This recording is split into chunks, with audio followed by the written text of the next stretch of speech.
یہ ویڈیو سننے سے پہلے آپ میں مطالعہ کیسے کروں کا پارٹ 9 اور پارٹ 10 ضرور سن لیں۔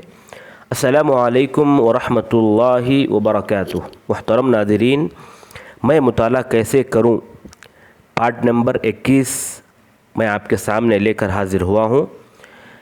آج کا مطالعے کے رہنما اصولوں میں سے ایک بہترین اصول ہے، ایک اہم بات ہے، وہ یہ ہے کہ کسی کتاب کا مؤلف ہے اور اس مؤلف میں کچھ غلطیاں ہیں تو اس کے کتابوں سے بالکلیہ فائدہ اٹھانا چھوڑ دینا یہ غلط بات ہے، بلکہ اس میں جو صحیح ہے اس کو صحیح جانیں اور اس میں جو غلط ہے اس کو چھوڑ دیں اور غلط مانیں۔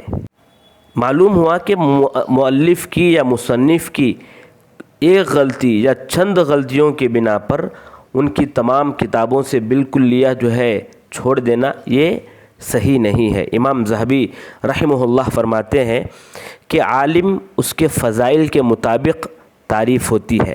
ایک عالم ہے، اس کے فضائل کے مطابق اس کی تعریف ہوتی ہے۔ ایک غلطی کی وجہ سے اس کے محاسن کو دفن نہیں کیا جاتا کہ شاید وہ اپنی ان غلطیوں سے رجوع بھی کر لیا ہو۔ اس کے بعد امام ذہبی رحمہ اللہ فرماتے ہیں کہ مجھے آپ ایک بھی ایسا عالم کبیر بتا دیں جس سے غلطی یا وہم نہ ہوا ہو۔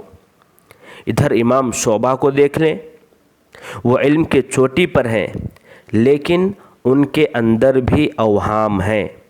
ادھر معمر کو لے لیں، ادھر اوزاعی رحمہ اللہ کو لے لیں، ادھر امام مالک رحمہ اللہ کو لے لیں، سب میں کچھ نہ کچھ غلطیاں یا کچھ نہ کچھ اوہام ضرور تھے۔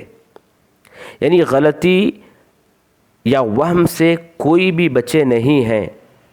اس کے بعد فرماتے ہیں کہ ابن خزیمہ رحمہ اللہ کو لے لیں، کون نہیں مانتا، وہ جو ہے امام ہیں، دل میں ان کی بڑی عظمت ہے، ذہن میں ان کی جلالت آیا ہے، ان کے علم، ان کے دین اور ان کے اتباع سنت کے سبب ہم ان کو امام مانتے ہیں، بڑا مانتے ہیں۔ لیکن ان کی ایک کتاب ہے توحید نام پر، 2 جلدوں پر مشتمل ہے، اور اس کتاب میں حدیث سورہ لائے ہیں اور اس کی تعویل کیے ہیں۔ حدیث سورہ یعنی بخاری کی روایت ہے، عن ابی ہریرہ رضی اللہ عنہ قال، ابو ہریرہ رضی اللہ عنہ سے مروی ہے کہ عن النبی صلی اللہ علیہ وسلم قال، کہ اللہ کے نبی صلی اللہ علیہ وسلم نے فرمایا، خلق اللہ آدم علی صورتہ، اللہ نے آدم علیہ السلام کو اپنی صورت پر بنایا۔ اس کی تعویل ابن خزیمہ رحمہ اللہ کرتے ہیں، حالانکہ تعویل نہیں کرنی چاہیے۔ اگر اس طرح امام ابن خزیمہ رحمہ اللہ تعویل کیے ہیں، ان کی اس تعویل کی وجہ سے ہم ان کی تمام کتابوں کو پڑھنا چھوڑ دیں گے تو یہ غلطی ہوئی، تو ہم ان کی تمام کتابوں کو چھوڑ دیں؟ نہیں، یہ غلط بات ہے۔ ان کی جو غلطی ہے اس کو غلط کہیں گے، دوسروں کو بھی بتائیں گے، تنبیہ کریں گے کہ یہاں پر امام ابن خزیمہ رحمہ اللہ نے تعویل کی ہے، یہ غلط ہے، اس طرح نہیں کرنا چاہیے، لیکن ان کی جو دیگر کتابیں ہیں ان سے استفادہ ضرور کریں گے۔ اسی لیے امام ذہبی رحمہ اللہ یہ واقعہ ذکر کرنے کے بعد فرماتے ہیں کہ ہم اس جگہ پر امام ابن خزیمہ رحمہ اللہ کو معذور جانیں گے۔ سلف تعویل نہیں کرتے تھے، سلف تعویل میں نہیں جاتے تھے، بلکہ صفات پر ایمان لاتے اور ایمان ہی پر اکتفا کرتے تھے اور اس کا علم اللہ کی طرف لوٹاتے تھے، اللہ کے رسول کی طرف لوٹاتے تھے۔ اور اگر ہر اس عالم کو جو اجتہاد کی بنیاد پر غلطی کرتا ہے، حالانکہ اس کا ایمان صحیح ہے اور وہ متبع سنت ہے، لیکن اس ایک اجتہادی غلطی کی وجہ سے اگر ہم عالم کو چھوڑتے چلے جائیں تو کیا ہوگا؟ ہمارے پاس کوئی بھی جو ہے عالم نہیں رہے گا، ہمارے ساتھ کوئی بھی ائمہ نہیں رہیں گے۔ اللہ رحم کرے اور اپنے جو ہے رحمت اور اپنے احسان کے سبب سب پر جو ہے رحم کرے۔ یہ امام ذہبی رحمہ اللہ فرماتے ہیں۔ ابن دقیق العید رحمہ اللہ فرماتے ہیں کہ حکیم وہ ہے جو امور کو ان کے معیار پر اتارتا ہے اور ہر طبقے کے لائق چیزوں کو بتاتے رہتا ہے۔ رہی غلطیاں، تسامحات، تو ان کو جتنا ممکن ہو سکے احسن انداز میں تعویل کرنے کی کوشش کرتا ہے، لیکن ان غلطیوں کو ذریعہ بنا کر ان کی صحیح باتوں کو بھی چھوڑ دیں، یہ غلطی ہے۔ اگر ہم ہر اس کتاب کو جس میں غلطیاں ہیں یا مصنف کی طرف سے افراط ہے، اگر اس افراط کی وجہ سے، اس غلطی کی وجہ سے اس کتاب کو چھوڑنا شروع کر دیں تو ہمارے لیے میدان تنگ ہو جائے گا، زمین کم پڑ جائے گی، اور لوگوں کے جو فضائل ہیں ہم ان کو بھی ٹھکرانے لگیں گے۔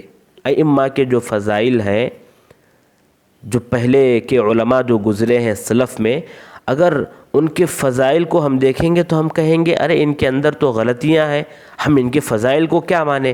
یہ نوبت آ جائے گی۔ کئی کتابیں ایسی ہیں جو مشہور ہیں لیکن ان میں عیب ہیں، ان میں غلطیاں ہیں، لیکن لوگوں نے ان کو مکمل طور پر بائیکاٹ نہیں کیا۔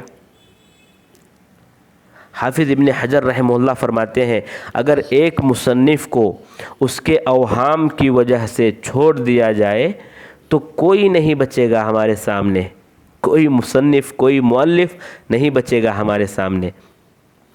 بکر ابو زید فرماتے ہیں کہ غلط آراء اجلہ کے علوم سے دور ہونے کا سبب ہرگز نہ بنے، بلکہ اہل اسلام کے ہاتھوں ابھی تک مینار روشنی پائی ہیں اور ابھی تک بھی علماء ما قبل ائمہ سے استفادہ کرتے ہوئے ان کے اخطاء کی وضاحت بھی کر رہے ہیں۔ اگر ہجر و ترک کا راستہ اپنائیں تو اللہ المستعان۔ اور یہاں پر ایک مثال اگر ہم لیں کہ ایک کتاب ہے جس میں غلطیاں ہیں اور اس کو ہم چھوڑ دیں گے تو کتنا جو ہے ہم محروم ہو جائیں گے، اس کی ایک واضح مثال امام ابن حزم رحمہ اللہ کی کتاب المحلہ ہے۔ امام ذہبی رحمہ اللہ فرماتے ہیں کہ ابن حزم رحمہ اللہ کی زبان، انہوں نے اپنی زبان کو دراز کیا، ائمہ کے ادب کا خیال نہ رکھا، بلکہ سخت عبارات استعمال کیے، برا بھلا کہا، اور ان کے ساتھ بھی ویسے ہی کیا گیا جیسے کہ انہوں نے ائمہ کے ساتھ کیا۔ یعنی ائمہ کی ایک بڑی جماعت نے ان کی کتابوں سے اعراض کیا، ان کو حجر کیا، ان سے نفرت کیا، یعنی امام ابن حزم رحمہ اللہ سے نفرت کیا، ان کی کتابوں کو جلایا گیا۔ بعض علماء نے ان پر توجہ دی، ان کی کتابوں سے استفادہ بھی کیا، اور نقداً ان کتابوں کی چھان بین بھی کی، ان کا تدارک کیا، ان میں سے قیمتی موتی بھی نکالے۔ یعنی کتابیں ان کی ایسی ہیں کہ بعض لوگ ان کی کتابوں کو دیکھ کر، ان کی باتوں کو دیکھ کر ان پر جو ہے فریفتہ ہو جاتے ہیں، اور بعض لوگ جو ہے ان کی تفردات کو دیکھ کر ہنستے ہیں، ہنساتے ہیں۔ لہٰذا ہر آدمی کی بات لی جا سکتی ہے اور چھوڑی جا سکتی ہے سوائے محمد صلی اللہ علیہ وسلم کے۔ ہاں، اس بات کا خیال رکھیں کہ غلو سے کام نہ لیں اور نہ ہی کم دکھائیں۔ ہم سے قبل بڑوں نے امام ابن حزم رحمہ اللہ کی تعریف کی ہے۔ اسی طرح ایک دوسری مثال اگر ہم چاہتے ہیں تو ابن خلدون رحمہ اللہ کی جو کتاب ہے، وہ کتاب بھی، اس میں بھی کئی غلطیاں ہیں، مقدمہ ابن خلدون۔ تو اگر ایسی فہرست کو ہم تیار کرتے جائیں تو اس میں کئی تفاسیر آئیں گی، کئی احادیث کے شروح آئیں گے، کتب فقہ، کتب اصول، کتب لغت، کتب ادب، یہ تمام فہرست میں شامل ہو جائیں گی اگر ہم ان کو چھوڑ دے جائیں، کیونکہ اس میں غلطیاں ہیں۔ غلطیاں اپنی جگہ ہیں، ہم اس کو غلط مانیں گے، دوسروں کو تنبیہ کریں گے، لیکن ان سے جو استفادہ حاصل کرنا ہے، ان سے جو ہم کو فائدہ اٹھانا ہے، اس کو برابر اپنی جگہ پر اٹھائیں گے۔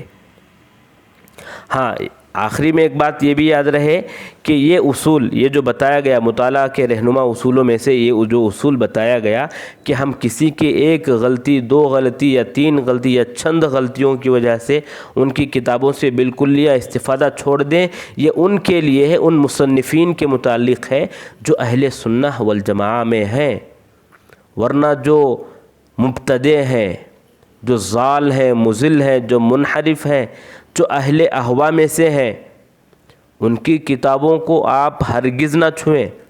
ان کے بارے میں یہ بات نہیں ہے، یہ بات ان کے بارے میں ہے جو علماء، جو مصنفین، جو مؤلفین اہل سنہ والجماعہ میں شامل ہیں، ورنہ اہل اہوا، منحرف لوگ یا جو ہے وہ لوگ جو ضال ہیں، جن کے خیالات، جن کا عقیدہ ٹھیک نہیں ہے، تو ایسے لوگوں سے آپ ہمیشہ دور ہی رہیں، بہتر ہے۔ والسلام۔